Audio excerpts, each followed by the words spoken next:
Twisted Metal, a franchise that rose to fame during the 5th generation of consoles, specifically on the original PlayStation.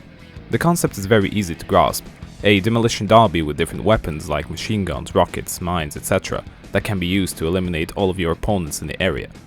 There were lots of games with a similar premise at the time, like Armageddon, Interstate 76 and Vigilante 8 to name a few. They all came at a time when edgy over-the-top ultra-violence was at the peak of its popularity in the 90s, with darker themes in music and other media resources. Twisted Metal is one of the earliest examples of how Sony mistreated their own franchise. After the success of the first 2 installments, the development was passed on to another team that managed to kill off any momentum that the series had made. After Twisted Metal 3 and 4, that were best described as good games, just not good Twisted Metal games, flopped, it was time to put the franchise to rest. Until...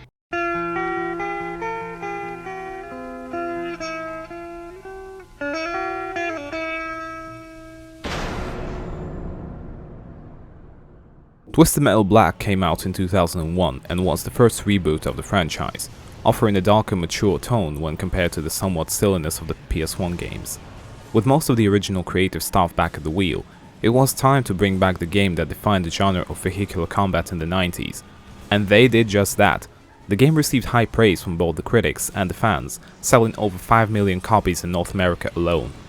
Though personally not a game that I found enjoyable due to an atmosphere and presentation that were far too gloomy for something that was supposed to be this ultimate collection of everything that made the original Twisted Metal games great, I could totally see why so many people consider it to be the best in the series.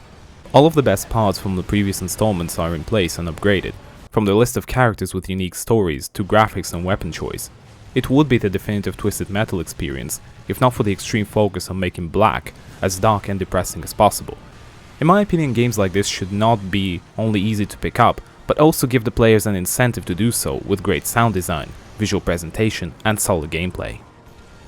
While the developers did knock it right out of the park with great and fluent gameplay, the sound design and the visuals just didn't do it for me. I couldn't bear listening to the soundtrack with moaning choir people for more than 20-30 minutes per session. It just gave me the feeling that it belongs more in a dark fantasy setting rather than in a game about cycles and cars trying to murder each other.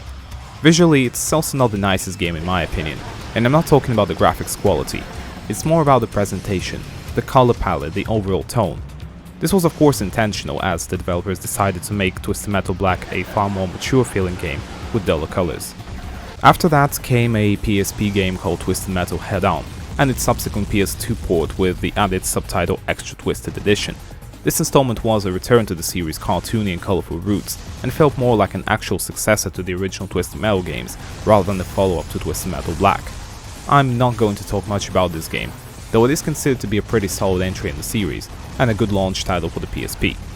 Once Twisted Metal Head-On Extra Twisted Edition was released for the PS2 in early 2008, the franchise went into slight hibernation without any official confirmations of new development. Until...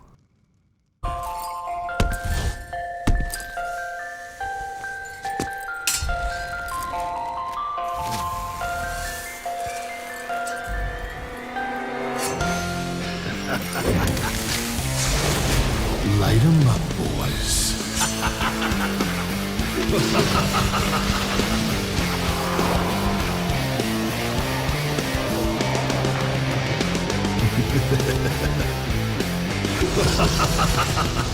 At E3 2010, to everyone's surprise, a second reboot named simply Twisted Metal was announced for the PlayStation 3, with a release in 2012. Oh yeah, Twisted Metal was back, and with style.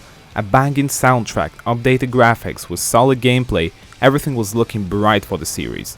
However, there are lots of minor things that made the final product feel underwhelming.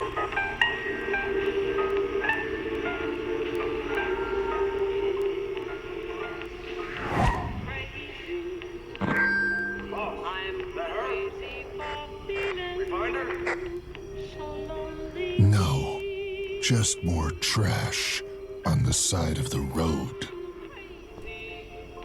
Let's start with the story.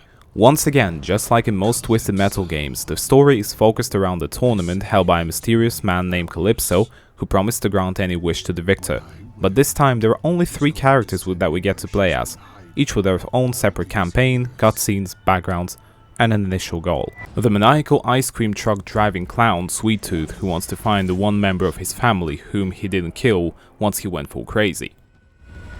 That's how she managed to escape.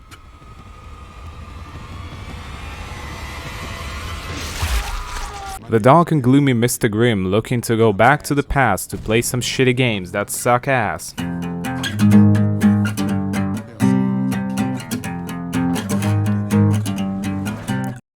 I meant to stop his father from doing the stunt that killed him.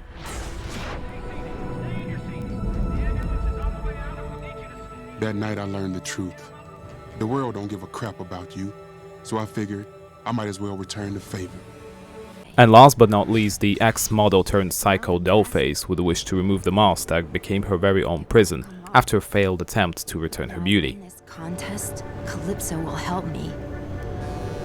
Calypso will set me free. Though the stories feel a lot more polished and well written, they don't really offer that big of a single player experience, as each has around 6 to 7 missions to complete for each character, which amounts to around a 6-hour playtime for the whole thing.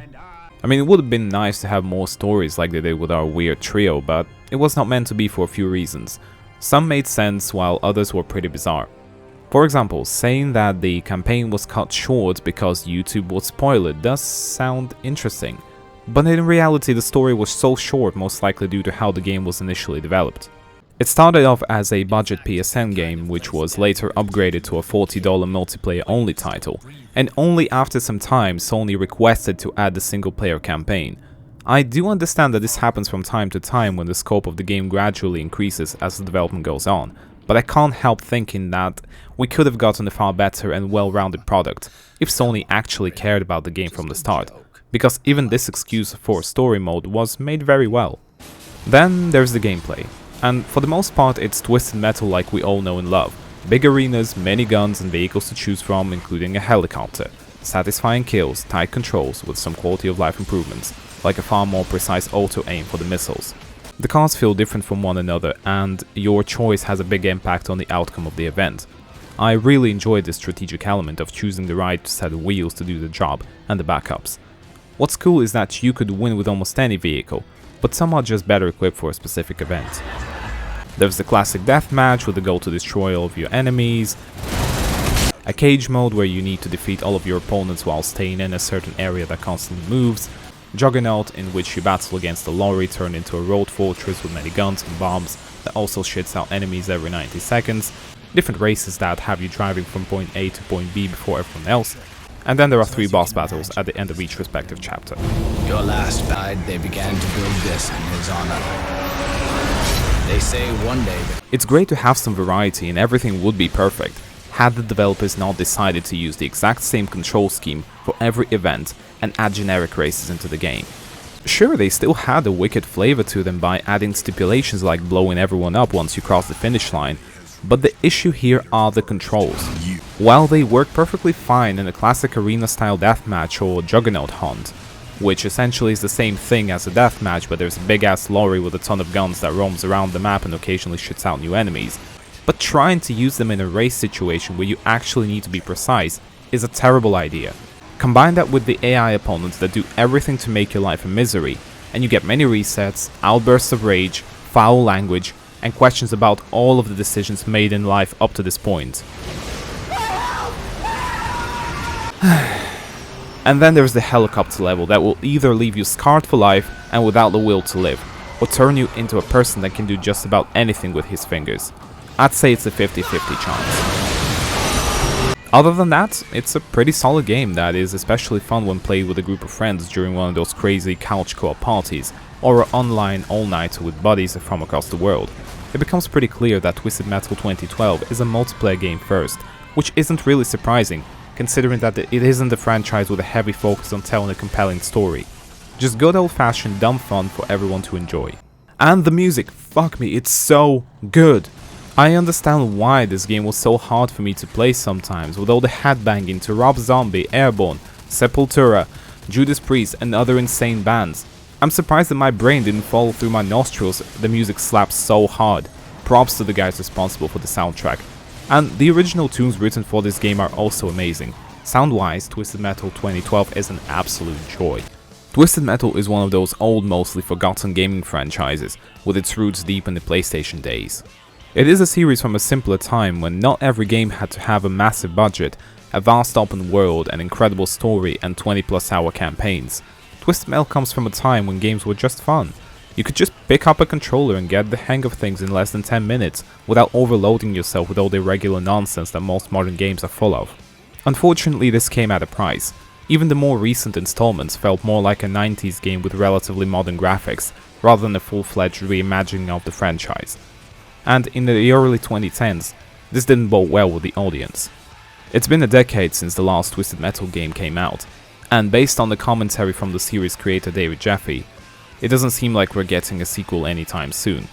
But hey, at least we got a new TV show with that flying guy from the Avengers movie and Samoa Joe, right? Yeah. It sucks to be an arcade racing game fan these days.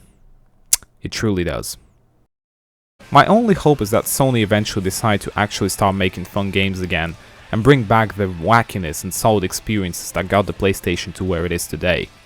And what do you think about this? Would you like to see a new Twisted Metal game? Let me know in the comments down below. Thank you very much for watching. If you enjoyed my video, please be sure to like and subscribe. Take care, have a great day, and remember, only play games that are worth your time. See you in the next one. Bye.